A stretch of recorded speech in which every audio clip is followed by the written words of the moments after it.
Hello बच्चों, welcome to this video. इस video में हम लोग 2021 के पीवाईक्यू सॉल्व करेंगे for the 11th syllabus and this is the 15 part of for a PYQ solving for 11th syllabus.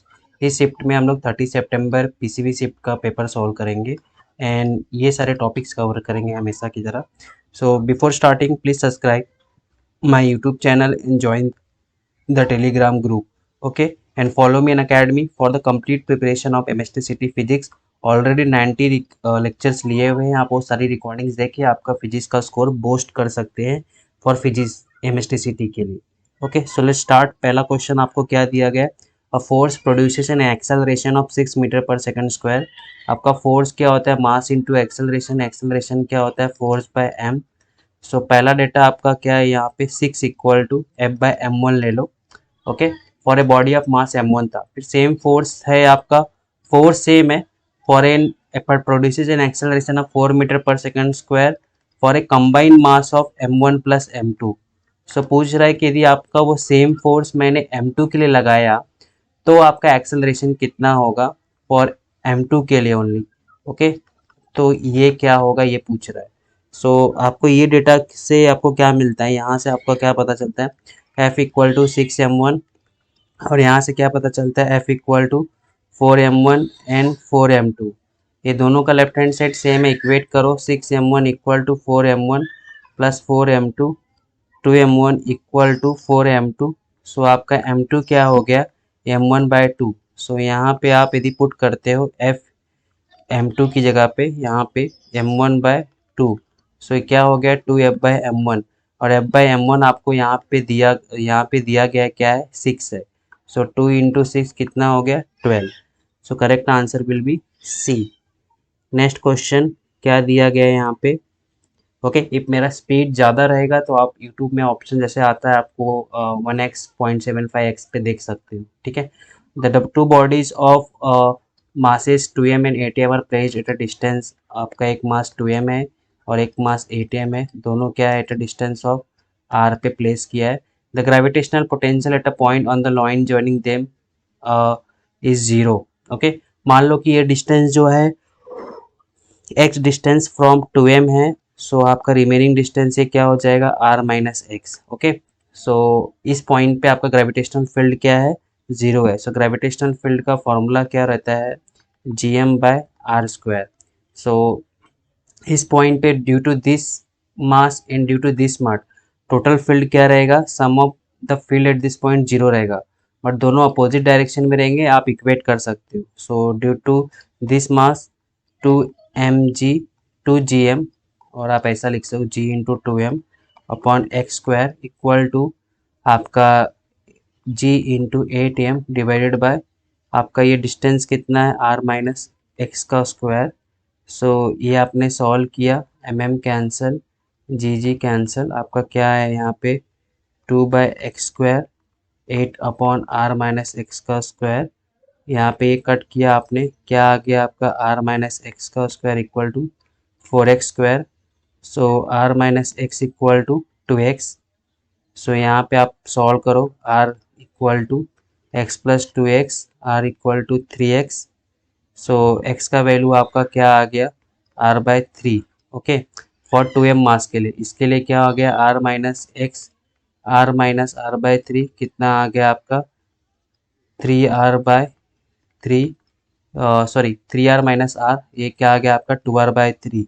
सो आपका ये जो पार्टिकल है 2r/3 मास डिस्टेंस पे है, आपको निकालना क्या था? कितने डिस्टेंस पे है? Where the gravitational field will be zero. So यहाँ पे gravitational potential at a point, okay, so हमको यहाँ पे इस पॉइंट पे ग्रेविटेशनल पोटेंशियल निकालना है। सो ग्रेविटेशनल पोटेंशियल का फॉर्मूला क्या होता है? -gm/r। सो हम लोग यहाँ पे ग्रेविटेशनल पोटेंशियल आपको दोनों मास इस पॉइंट से भी निकालना पड़ेगा और इससे भी निकालना पड़ेगा। सो पहले पॉइंट से क्या हो जाएगा? -2gm आ जाएगा, और उसका डिस्टेंस कितना है? x है r/3। सेकेंड के लिए क्या आएगा? -8gm होगा। ओके, और उसके लिए डिस्टेंस क्या है आपका? ये 2r/3 आपने निकाला ना, ये पुट करना पड़ेगा।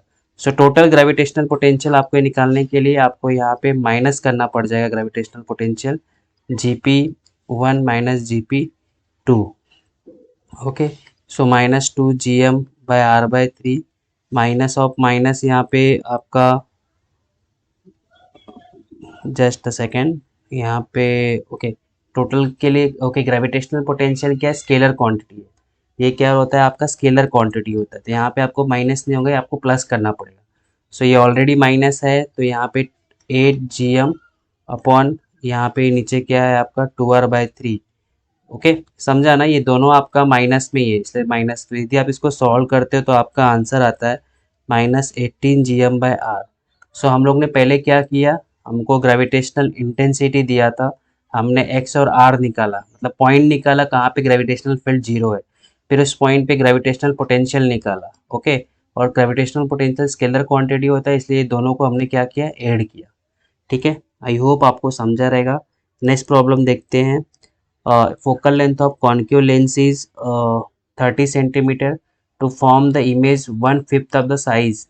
फोकल लेंथ कितना दिया है, 30 centimetre to form image 1/5 of the size of object.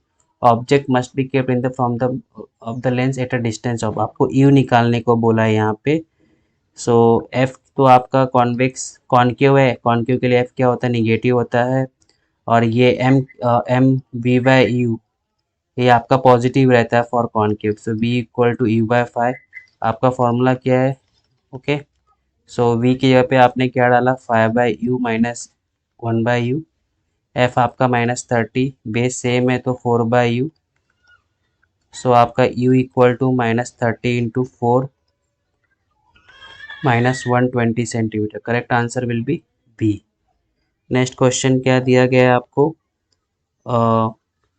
Gravitational force varies as the nth power.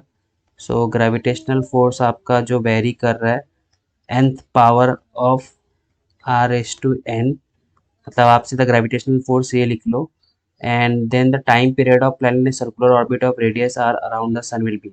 सो जब भी कोई प्लैनेट रिवॉल्व करता है उसका gravitational force and centripetal, gravitational force basically provide the necessary centripetal force. So ये Gm/m r⁴n। Centripetal force का formula क्या है, mr⍵²। सो आपका यहाँ पे ω² क्या हो जाएगा, Gm/r⁴n+1।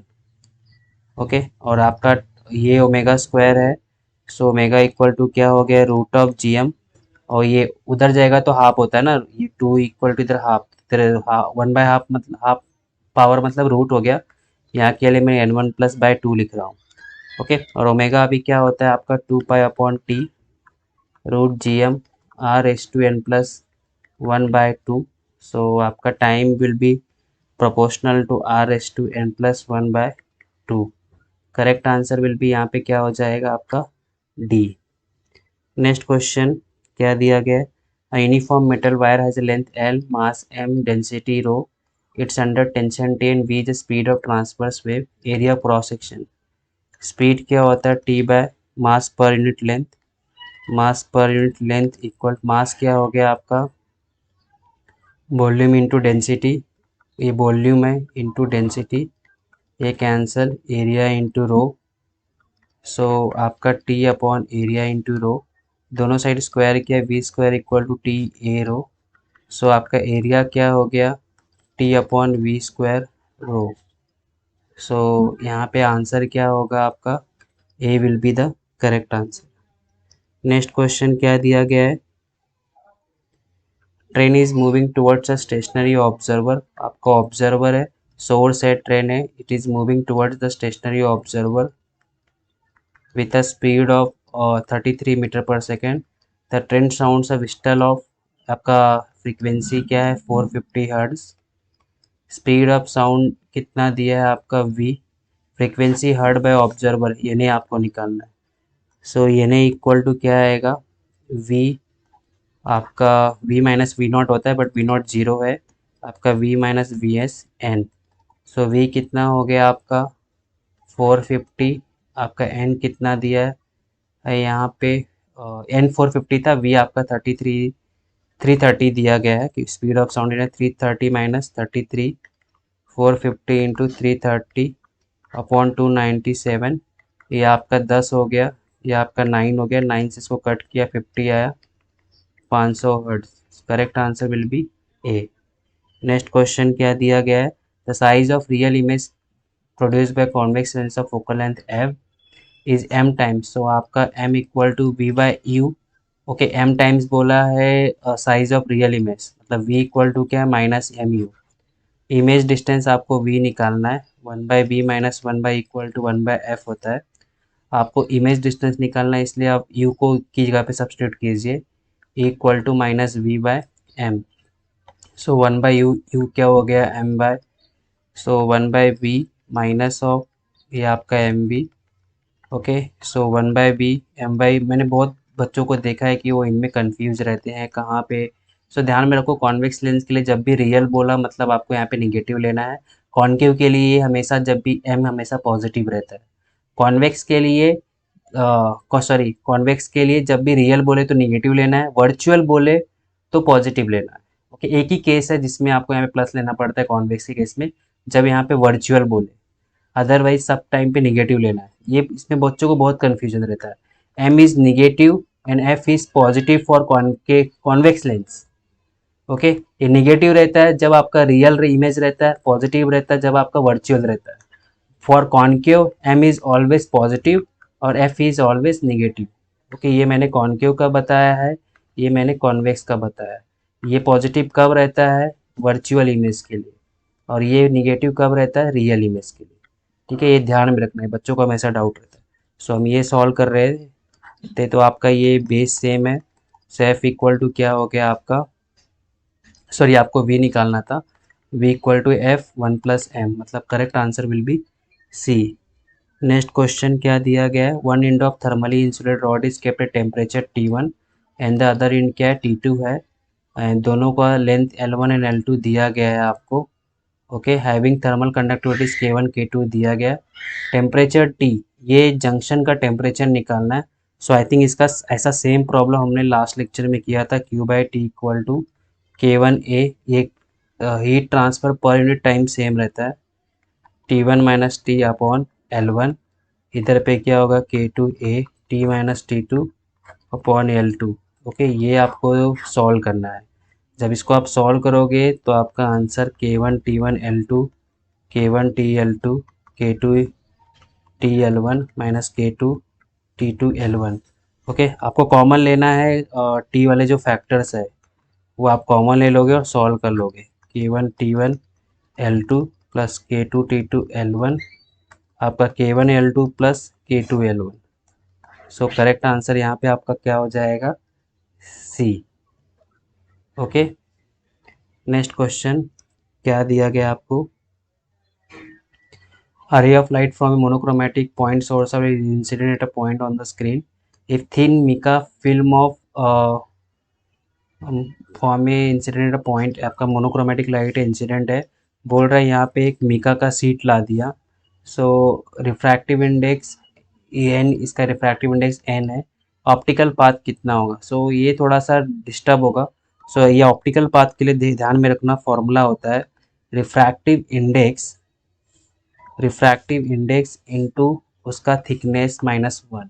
सो यहाँ पे रिफ्रैक्टिव इंडेक्स n बोला है, ये t थिकनेस दिया है, सो करेक्ट आंसर क्या होगा। और ऑप्टिकल पाथ आपका यहाँ पे क्या होता है, इंक्रीज हो जाता है। ओके, इंक्रीज हो जाएगा, सी से इज द करेक्ट। सो इस तरह हम लोग ने ये शिफ्ट के सारे क्वेश्चन सॉल्व कर लिए। नेक्स्ट वीडियो में हम लोग लास्ट शिफ्ट करेंगे पीसीबी का। ओके, उसके बाद फिजिक्स के सारे 2021 की पीवाईक्यू सॉल्व करके हो जाएंगे। So before stopping, please subscribe my YouTube channel, join the Telegram group and follow me in academy. Thank you for this.